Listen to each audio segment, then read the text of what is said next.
It's time for another board recap podcast. Dr. Smith, how are you today? Good. It's kind of a rainy day, but I think we need the rain. And I tell you what, after the eclipse on Monday, gorgeous weather for the eclipse. We'll take a little bit of rain today. Certainly has been interesting talking to people. I know our kids, families, everyone in the community got to Yeah, experience that, and that was quite an experience. That's it for sure. was. Yeah. Definitely. So, all right, let's move into last night's board meeting. And then, if you will, we'll start like always with good news. So, let's take a look at that. So, for good news last night, we were able to recognize some student groups. So, first of all, if you're watching, we've got a nice picture on the screen. If you're listening, the North High School Business Professionals of America state competition, students that entered a state competition and did very well in that. Again, from North High School, they call these the BPA competition. And so, congratulations to those students from North High School.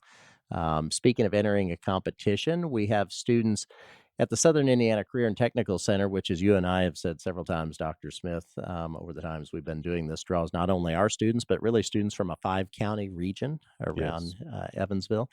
And so they are working our radio program out there and production program, and they work on our own radio station, WPSR. It's a great learning experience for students. And they also entered a competition in Indiana with over 800 students, and they earn quite a bit of recognition for that. So kudos to those students. They really do a great job, and it is a phenomenal learning experience out there for them. Also, Winter Showcase. So I know I'm not telling you anything you don't know, but with marching band, everyone is used to seeing the color guard, which they are a vital component of any of our marching bands. Well, then those students who are in color guard, many of them then join forces into our winter guard, and they enter competitions throughout the winter. They perform inside, and they just everything we lifted last night with this. I always say takes an incredible amount of work, not only from our students, from the coaches and the sponsors, but I know you've attended those in the past, and that is really an interesting competition. Truly is. And, I just am reflecting on all of the great opportunities our students have to participate in. And that is really what makes school special. Absolutely. And this is interesting because some people may not know that we have winter competitions for these students. They may Right. just think it's in the fall. So, yeah, kudos to these students and everyone affiliated with those programs. Recently, we had our Leadership Everyone celebration of leadership awards. Great evening. You and I were both in attendance where we recognized groups, individuals, programs from across the community that really do make a difference. And we had many individuals and programs from the EVSC that were recognized that night, and then even some programs where we had partnerships that were also recognized by Leadership Everyone. So, very proud of those individuals and groups, and we definitely thank them for making a difference for everyone in this great community that we live in. You bet. Great night. And then kindergarten roundup or orientations, open houses, whatever you want to call those, are in full swing. It's not too late. If you have a child who's going to be 5 by August 1st, you can get them registered for kindergarten. Go to evscschools.com. But now we're starting to have open houses.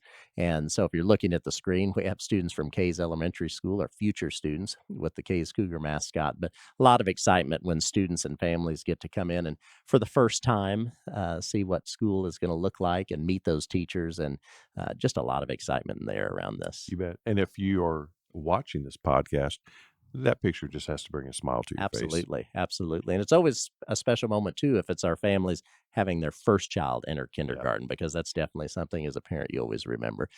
And then lastly, last night I was able to lift. You and I mentioned the eclipse at the beginning of the podcast. So a lot of students were involved in the days and week leading up to the eclipse, talking about that, obviously, in their science classes. But our students at Bossy High School in the advanced placement physics and chemistry programs, they got to visit the University of Evansville. They were able to have an eclipse learning session with a scientist, Dr. Maria Weber. Really was a great experience getting them on a college campus at U of E, but also learning from someone who truly is a scientist, so that they were prepared to watch the eclipse. So that wrapped up good news. Always happy to lift that for our board and community. And then that takes us, if you will, to consent items. All right. Very good. Thank you.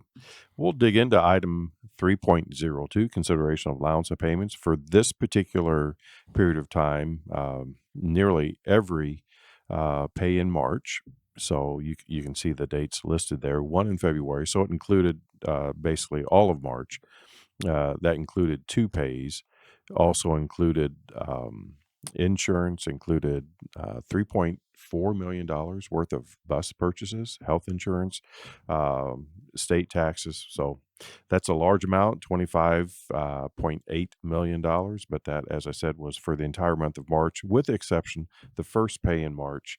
March was a 3-pay month. The first pay in March had been uh, taken care of in that one and only meeting in March. Moving on then to item 3.03, consideration to declare career and tech equipment as surplus property. So this is done from time to time. The equipment that is listed, that's provided to the public, either was no longer used in school, or sometimes the repair cost more than it would cost us to replace it. Sometimes there was just no longer used in our school. So those pieces of equipment were listed there, and then the board did approve to declare those as surplus. Moving on to 3.04, consideration to approve the 24-25 regular board meeting schedule.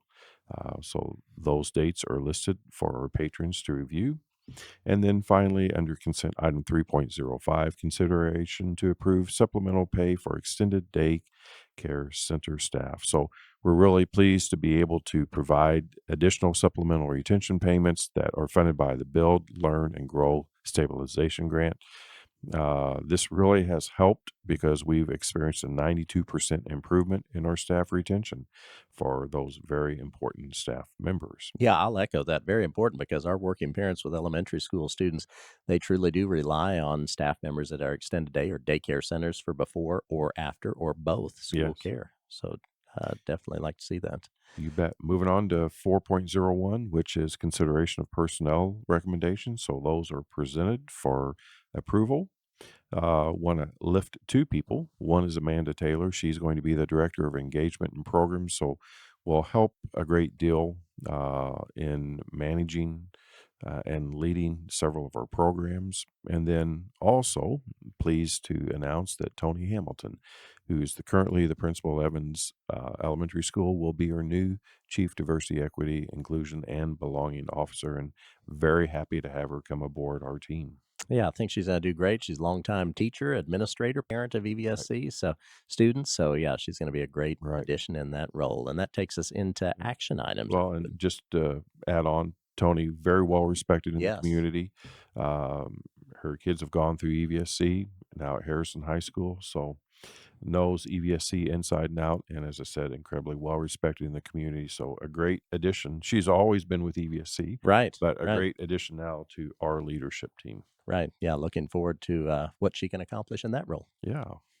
Action items. 5.01, consideration award the contract for the 2024 Bossy High School roof project for the stadium. It actually is in Low Field.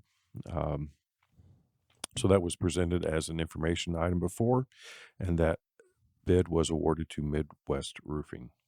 Item 5.02, consideration award the contract for the turf at Inlow Stadium. And that bid was awarded to Arc Construction in the amount of $429,675. You know, that turf has lasted longer than we thought. So now we're in the cycle of starting to replace turfs, but geez, our turfs have been Those down turf fields get a lot of since usage. 2008, 2009. So, And boy, what a wonderful thing that we're able to have in all of our facilities because while it's been a while, I certainly, like you, can remember the days of having grass fields and turf fields are just have so many advantages for so many well, reasons. I am a proud former band director at Bossy High School, former band and orchestra director at Bossy High School. And boy, I know that then toward the middle and the end of the season, because that field at the time was used by Bossy as their home stadium, Memorial as their home stadium, and Harrison as their home stadium. Yes. So by the time we would get latter part of September, October come rolling around, the center would typically be dirt. Uh, Yes. Yes. so we certainly don't have that anymore, and it's a much better surface for that reason Yeah. for our athletes. And as you said, really, they do have a nice long lifespan. We've gotten a lot of Yes. usage out of those. Item 5.03, consideration to award the contract for the Cedar Hall Community School classroom and corridor remodel project of 2024. So this will finish that out. It is slightly under $200,000, and that was awarded to Dyke Brother Lumber and Construction. 5.04, consideration to approve curriculum resources for the 24-25 school year. Now, there are a lot of curriculum resources on here, but one would expect that because this is a primary function of a school district. And pleased that the board did approve all of those recommendations last A night. lot of work goes into pulling these resources together and truly analyzing to make sure we're getting the exact product that we want to work with our students in our classrooms. Absolutely. And then also patrons, I think, will note that there are curriculum renewals and then just a few new curriculum vendors. In fact, just two new curriculum vendors. So the vast majority of these resources have been vetted and used for a few years now. Several years ago, we went through a very robust process of selecting world class curriculum. So I'm pleased that our teachers and our students will continue to receive the benefit of those And resources. appreciative of everyone's efforts. Takes a lot of research, a lot of feedback. So really appreciate everyone who was involved with that. You bet. And then finish out action items 5.05, consideration to adopt policy 6225, which is the employee job related expenses, travel and reimbursement. So basically this is just a streamlining of our policies, consolidating what used to be four policies now into one policy, and that is based upon the recommendation of ISBA, legal counsel, as well as our own chief of staff. Okay. And that takes us to information items from last night. And this first one, really interested to hear you talk about this because this certainly is an exciting opportunity. Well, I'll try not to disappoint. Yes, please don't. Item 6.01, consideration to join the Food Service Purchasing Cooperative. While not everybody may think that a cooperative is exciting to discuss, I will tell you that we can save at a minimum $600,000 just in the next school year Now alone that by is joining. exciting, Dr. Smith. That gets me excited. Yes. Yes. So it is K-12's leading Indiana cooperative, KLIC, KLIC uh, is the recommended cooperative. This is a very robust, large cooperative serving more than 60 districts in Indiana and some very large districts. So uh, the neat thing is that this actually opens up, I think, more opportunities for our cafeterias. So I'm very, very excited about this. And as we know, this is presented as an information item, then will be under consideration for approval at our next board meeting in April. But as I said, excited about the opportunities. We were at Humphrey Park Hmm. today Yes.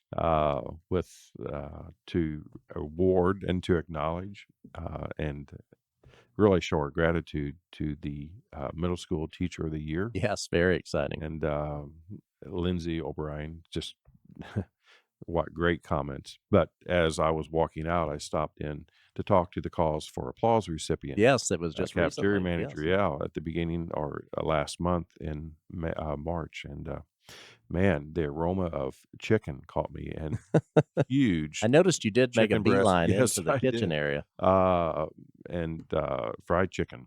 So actually, I think they were baking it, but it had the crust and Sure. my gosh. And we've seen pictures. Our food services department is really doing a nice job trying to capture those images. And, the extra effort being put in and not only making sure that we're having fruits and vegetables, but just, it's all about how with kids, whether they're at home, whether they're in school, it's about how they're displayed, how they're, cut and in so that they look attractive and easy to eat. And I mean, really, it is impressive to see what's being served in these school cafeterias. Yes. So um, just I tell you, every time I go to Helfrich, it's a treat. Item 6.02, consideration to award the contract for the Culver Family Learning Center HVAC piping upgrade project of 2024. This is somewhat unique in that this is really brought about as we were going to upgrade our univents. It was discovered that there were some issues that we had with the piping. There were not shutoffs on the piping. Uh, and this goes back to Culver and it being built in the uh, 1980s. But there's a mineral deposit then that settles at the bottom of the pipe and actually then becomes to be corrosive. So we're replacing those pipings, installing shutoffs to make certain that we can actually drain the water out of those closed systems so this problem does not occur anymore. And this was something that we discovered just in our uh, daily, or I shouldn't say daily, but in our annual just as we look at our systems and just analyze what's going on with those, and I think this is a great example of some of that behind the scenes type work that you may not think about. Yeah, We always liken it to new kitchens and bathrooms at home. Not everything is going to be apparent to people, and this is right. something that's very important. Yeah, thanks for jumping in there. It's geez, our preventative maintenance program. Yes, yes. Geez, Why don't yeah, you get a sip of water while we thank you do this, very Dr. much. Smith? But no, you're exactly right. When we talk about that capital projects budget and what our facilities office has to do is, I mean, it really is breaking down to make sure they have funding in place to address all of these issues, including HVAC piping, dealing with the water system for Right. that Yeah. HVAC. You may not think about that. So excited to get that rectified. And once again, these were closed piping systems and didn't impact our drinking water Correct. Right. whatsoever.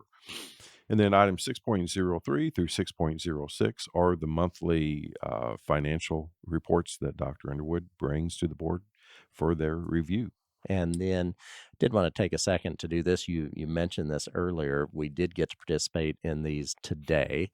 We had the annual, really a special ceremony. It's the Educator of the Year surprise announcements. It's sponsored by University of Evansville, by Liberty Federal Credit Union, and the Courier and Press. And once again this year, we swept the awards. One of them, our high school award, is going to be celebrated on Friday. But today we got to recognize Principal of the Year, Angie Oliver at Glenwood Leadership Academy. The middle school, followed by the middle school Teacher of the Year, Lindsay O'Brien at Helfrich, as you said earlier. Then we went to West Terrace Elementary, and Lindsay Stein was the elementary teacher of the year. And like I said, we'll do Friday for the high school teacher. But boy, really special ceremonies. Absolutely. And all of them had phenomenal comments, Right. heartfelt, and just outstanding And human stiff beings. competition because Oh, these are open right. to every educator in Vanderburgh County, public, private, you name it. If you are a teacher or an administrator or principal in the city or county, you are eligible. And it's always special to me that people take the time, whether they be students or parents or colleagues, to nominate individuals because there's a lengthy process to go from being nominated to selected as a finalist and whittle down to that eventual winner. But just a great way to recognize people that I know you always say are truly some of the most valued people in any community. Absolutely. So we were happy to be a part of that. And I think that wraps up not only this morning, but last night's board meeting. So once again, we appreciate you taking the time. Just Yes, you one had one more more thing. thing. We were not able to provide that great ceremony for the high school teacher of the Right. year because she is actually on a field trip with her students, but That I is think correct. she is aware. I So think are so. we at Yes. liberty to announce We that? we can go ahead and say that her name is Sally Sternberg. She is a teacher at Harrison High School. Yeah. And so with that win, that gives us all four of the winners here in EVSC. So that's definitely a pride point, I know, for you and really for all of us. Yeah. So And she does a great job for us. So just wanted to make certain that we acknowledged her too. definitely. So Yeah, we're looking forward to congratulations celebrating with to her. Angie, to Lindsay, and to Sally. Yes, definitely. Well said. And appreciate you taking the time to chat with us. Hey, thank you.